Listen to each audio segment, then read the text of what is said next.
मनुष्य का दुख बहुत बार उस घटना से नहीं आता जो उसके जीवन में घटती है, बल्कि उस अपेक्षा से आता है जो उसने उस घटना के पहले अपने मन में बना रखी होती है। घटना छोटी हो सकती है, लेकिन अपेक्षा बड़ी होती है। इसलिए जब घटना अपेक्षा के अनुसार नहीं घटती तो भीतर ऐसा लगता है जैसे कुछ बहुत बड़ा टूट गया हो। और यही टूटना, यदि मनुष्य उसे ध्यान से देख सके, उसके लिए दुख नहीं बल्कि स्वयं को जानने का द्वार बन सकता है। तुम किसी व्यक्ति से प्रेम करते हो। धीरे धीरे प्रेम के साथ एक अपेक्षा जन्म लेती है। तुम चाहते हो कि वह तुम्हें समझे, तुम्हारी बात माने, तुम्हारे दुख को महसूस करे, तुम्हारे अनुसार व्यवहार करे। तुमने शायद कभी उससे यह सब स्पष्ट रूप से कहा भी नहीं, लेकिन भीतर एक मौन समझौता बना लिया। तुमने मन में मान लिया कि क्योंकि मैं तुम्हें प्रेम करता हूँ, इसलिए तुम्हें भी मेरे साथ वैसा ही होना चाहिए जैसा मैं चाहता हूँ। फिर एक दिन वह तुम्हारी अपेक्षा के अनुसार व्यवहार नहीं करता। बस यहीं से दुख पैदा होता है। तुम कहते हो उसने मुझे समझा नहीं, लेकिन जरा गहराई से देखो, क्या तुम्हें वास्तव में उसके न समझने से दुख हुआ, या इसलिए कि तुम्हारी यह धारणा टूट गई कि वह हमेशा तुम्हें समझेगा? अंतर बहुत सूक्ष्म है। हम दूसरे व्यक्ति को बहुत कम देखते हैं। हम उसके बारे में अपनी बनाई हुई छवि को अधिक देखते हैं। पति पत्नी को उसकी वास्तविकता में नहीं देखता, बल्कि पत्नी की एक कल्पना उसके भीतर बनी रहती है। पत्नी पति को उसके वास्तविक रूप में नहीं देखती, बल्कि पति कैसा होना चाहिए इसकी एक तस्वीर भीतर रखती है। मित्र के बारे में भी यही है, माता पिता के बारे में भी यही है। यहाँ तक कि हम स्वयं को भी वास्तविक रूप में नहीं देखते, अपने बारे में भी एक कल्पना बना लेते हैं। और जीवन की कठिनाई यह है कि वास्तविक मनुष्य हमारी कल्पना के अनुसार जीने को बाध्य नहीं है। वह बदलता है, उसका मन बदलता है, उसकी परिस्थितियाँ बदलती हैं, उसकी प्राथमिकताएं बदलती हैं। उसके भीतर ऐसे पक्ष भी होते हैं जिन्हें तुमने कभी देखा ही नहीं, लेकिन तुम्हारा मन कहता है नहीं, वह ऐसा नहीं कर सकता, मैंने उसे ऐसा समझा था। यही संघर्ष शुरू होता है। जीवन एक दिशा में बह रहा है और तुम्हारी अपेक्षा दूसरी दिशा में खड़ी है। तुम जीवन से लड़ने लगते हो, और जो व्यक्ति जीवन से लड़ता है वह थकता ही है। अपेक्षा अपने भीतर एक छिपा हुआ दावा है। वह कहती है, मैंने इतना किया इसलिए मुझे इतना मिलना चाहिए। मैंने प्रेम दिया इसलिए मुझे प्रेम मिलना चाहिए। मैंने सम्मान दिया इसलिए मुझे सम्मान मिलना चाहिए। मैंने तुम्हारे लिए त्याग किया इसलिए तुम्हें भी मेरे लिए त्याग करना चाहिए। लेकिन प्रेम यदि सौदा बन जाए तो वह प्रेम नहीं रहता। जहाँ मैंने तुम्हारे लिए और तुमने मेरे लिए का हिसाब शुरू हो जाता है, वहाँ संबंध धीरे धीरे बाजार बन जाता है। तुम किसी को फूल देते हो और भीतर एक अदृश्य हाथ फैल जाता है, अब मेरी ओर भी फूल आना चाहिए। तुम किसी की सहायता करते हो और मन कहता है एक दिन यह व्यक्ति मेरी सहायता करेगा। तुम किसी को अपना समय देते हो और मन हिसाब रखता है, उसने मुझे कितना समय दिया। मन बहुत चतुर है, वह प्रेम के भीतर भी अपेक्षा छिपा सकता है। और फिर जब अपेक्षा पूरी नहीं होती तो कहता है मैंने तो प्रेम किया था, फिर मुझे दुख क्यों मिला? दुख इसलिए मिला क्योंकि प्रेम के साथ एक मांग जुड़ी हुई थी। मांग टूट गई, और जब मांग टूटती है तो मनुष्य केवल दूसरे से नाराज नहीं होता, वह अपने भीतर भी टूटने लगता है।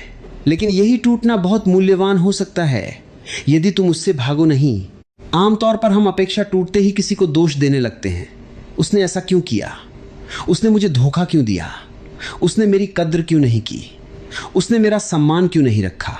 हम प्रश्न बाहर की ओर फेंकते रहते हैं। बहुत कम लोग उस क्षण स्वयं की ओर लौटते हैं और पूछते हैं मैंने उससे क्या अपेक्षा कर रखी थी।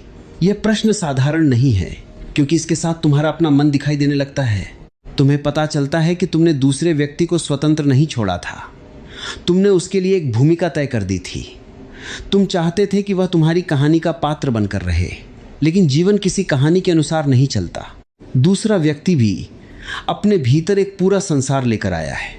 उसकी अपनी पीड़ा है, उसकी अपनी इच्छाएं हैं, उसके अपने भय हैं, उसकी अपनी सीमाएं हैं, उसकी अपनी स्वतंत्रता है। तुम उसे प्रेम कर सकते हो, लेकिन उसे अपने अनुसार बना नहीं सकते। यही बात स्वीकार करना कठिन है, क्योंकि अहंकार चाहता है कि संसार उसके अनुसार चले। अहंकार कहता है मेरी इच्छा महत्वपूर्ण है, जीवन कहता है मैं अपनी गति से बहूंगा।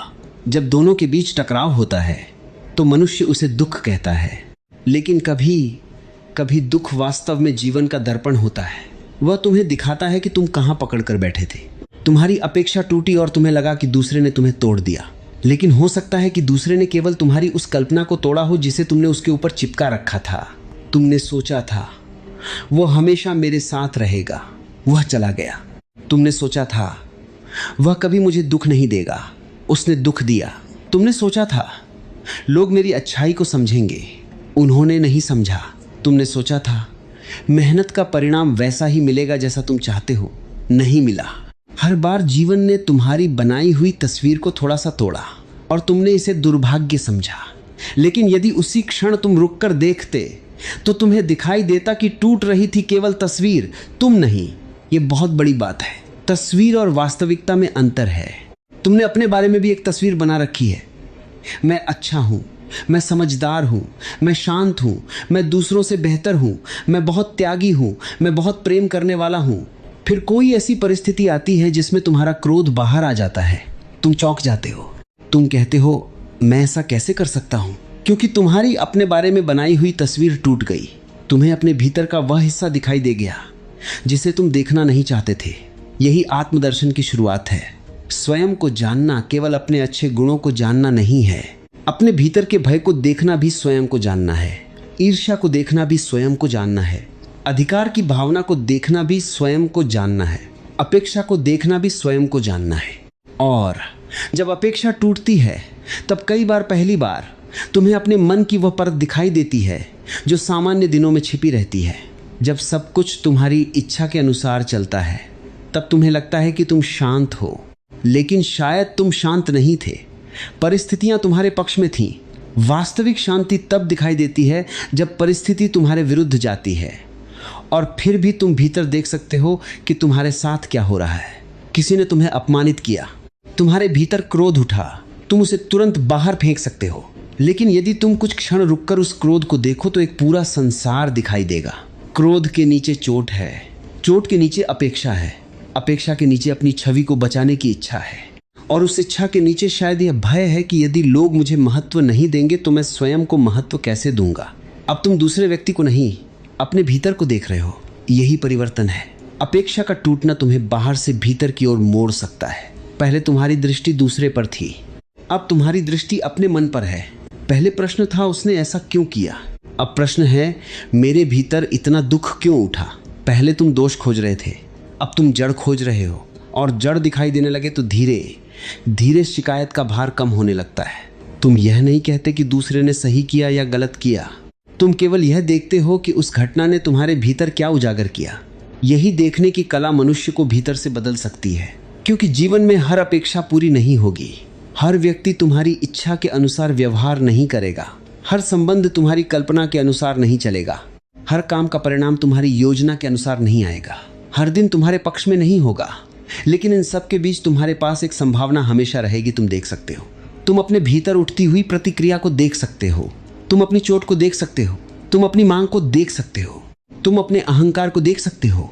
और जो स्वयं को देखने लगता है उसके लिए दुख केवल पीड़ा नहीं रह जाता, वह संदेश बन जाता है। वह कहता है देखो यहाँ तुमने कुछ पकड़ रखा था, देखो यहाँ तुमने किसी से अपने सुख की मांग की थी, देखो यहाँ तुमने जीवन से कहा था कि वह तुम्हारी इच्छा के अनुसार चले। और जब तुम यह देख लेते हो तब अपेक्षा के टूटने का अनुभव धीरे धीरे तुम्हारे भीतर एक नई समझ को जन्म देता है।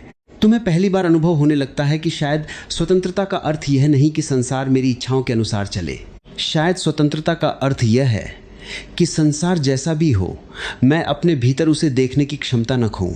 यहीं से मनुष्य धीरे धीरे स्वयं की ओर लौटता है।